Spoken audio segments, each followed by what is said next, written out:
დროა საფონდო ბირჟებზე ვისაუბროთ. განვლილი სავაჭრო სესია ამერიკული საფონდო ბაზრისათვის სახარბიელო და პოზიტიური ნაბლად არ ყოფილა, რადგანაც სმაგავად მკვეთრი დაღმასვლა ვიხილეთ. საერთო ჯამში 1.4 ტრილიონი დოლარით დაეცა ამერიკული ინდექსების შეფასება, უფრო კონკრეტულად S&P 500-ის და NASDAQ-ის შემთხვევაში კორექციის მაჩვენებელი აღწევდა დაახლოებით 2%-ს. საბედნიეროდ ამ ეტაპზე ვითარება არის გამოსწორებული, როგორც ხედავთ, სამივე ფლაგმანური ინდექსის შეფასება საშუალოდ 0.70%-ით არის გაზრდილი. ამას კი, რა თქმა უნდა, აქვს თავისი მიზეზი.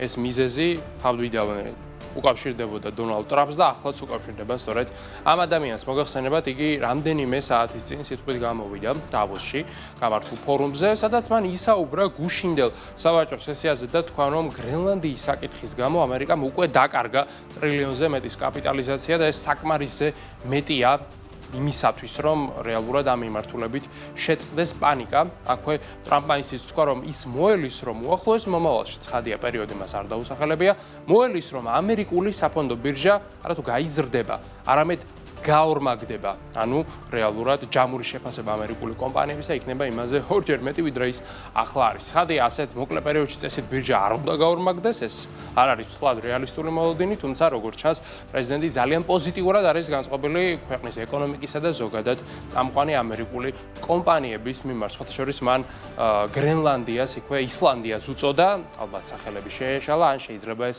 ირონიულადაც იყო ჩაფიქრებული, რადგანაც ის ხშირად ამ მიწას ამ ტერიტორიას მოიხსენებს ყინულის მიწად, ისლანდია კი მოგახსენებათ ინგლისურად სწორედ ამას ნიშნავს. აქვე ამ კომპანიებსაც გადავავლოთ თვალი, რომელთაც რეაქცია ჰქონდათ ტრამპის განცხადებაზე. როგორც ხედავთ, შედარებით პოზიტიური განწყობა გვაქვს Nvidia-სთან +2%, Google-თან +2.5%, ასევე დადებით შედეგი აქვს Meta-ს 1%-ზე მეტია მატება, Tesla-სთან +1.5%. არა და გუშინ ყოველ მათგანს ჰქონდა საშუალოდ 3-დან 4%-ის ფარგლებში კორექცია, რადგანაც ტარიფების დაწესება, პარტნიორ სახელმწიფოებთან სავაჭრო ურთიერთობების გაუარესება და პოტენციური ესკალაცია საფრანგეთთან მიმართებით ცხადია არ იყო ის სიახლე, რომლის მოსმენაც ინვესტორებს სურდათ, ვინაიდან საფონდო ბირჟა მაშინ ხარობს და ყვავის, როდესაც მსოფლიოში არის სიმშვიდე და ეკონომიკას აქვს საშუალება, რომ განვითარდეს ზედმეტი სავაჭრო ბარიერების გარეშე. ეს კი ტარიფების პირობებში უბრალოდ არის შეუძლებელი, თუმცა როგორც ჩანს ამ მიმართულებით რისკები არის შემცირებული და რაც რა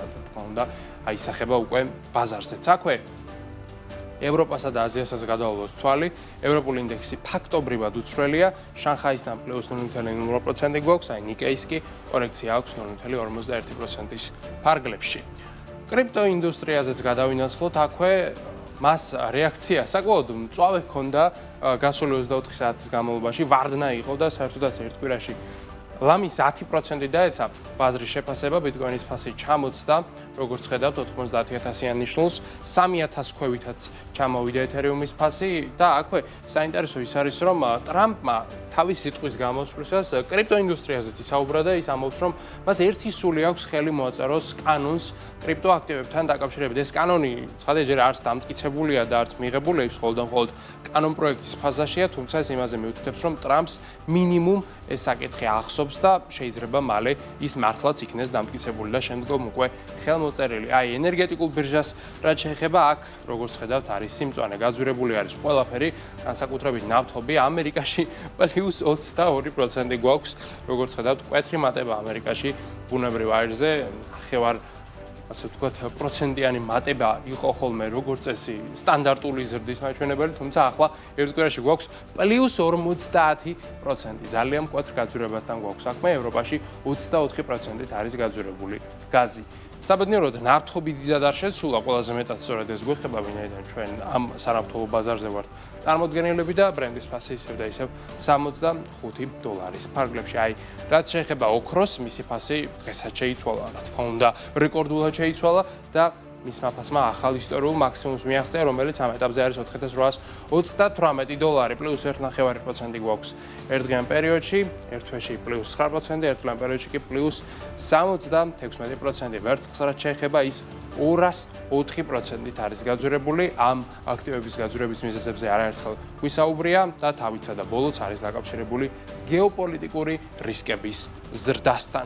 აქვე ლონდონის საფონდო ბირჟასაც გადავალოთ თვალი მოკლედ, ეს არის საქართველოს ბანკი, რომელსაც დღეს აქვს -1.31%. TBC-საც ასევე კლება აქვს -0.75%. რაც შეეხება ეროვნულ ვალუტას, მისი კურსი უცვლელია დოლართან და ის ისევ შეადგენს 2.79-ს.